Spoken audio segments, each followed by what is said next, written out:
Supporters of the Maoist rebels who fought the government forces for 10 years gathered in Nepal's capital on Wednesday to celebrate the anniversary of what was known as the People's War. The conflict began in 1996 when Maoists launched a campaign against the country's constitutional monarchy, which ruled the country. More than 17,000 people were killed and 1,300 remain missing, the so-called disappeared.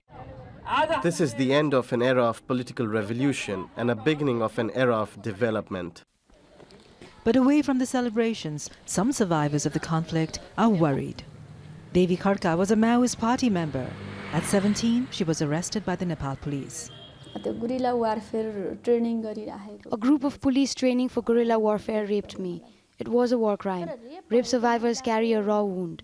Not only the state, but even the then rebels have not acknowledged our traumas. Kharka says she decided to revisit her painful ordeal to make sure victims of the conflict are heard. When Nepal signed a peace deal with the rebels in 2006, a commitment was made to address war crimes. But both sides of the conflict are in power.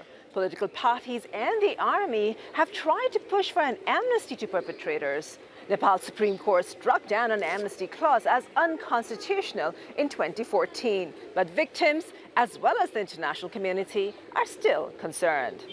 In January, 8 Western embassies in Kathmandu, the European Union and the United Nations released a joint statement which angered the government. We support a process that is consistent with the country's obligation under international law.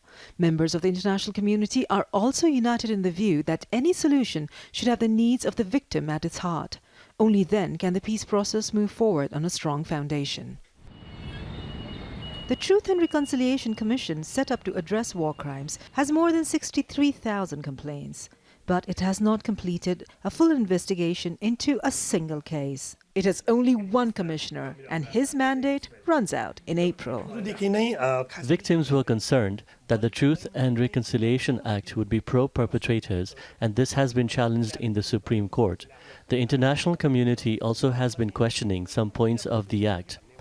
It is true that there has not been full trust on the Commission, but victims are still engaging with us critically. Al Jazeera met some Nepalese whose family members were disappeared by both the government and the rebels. One concern is there is no law to protect victims and witnesses. People are scared to talk.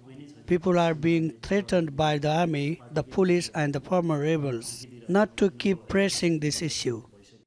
The victims still waiting for justice fear powerful forces are conspiring to ensure they don't see it. Subina, Shrestha, Al Jazeera, Kathmandu.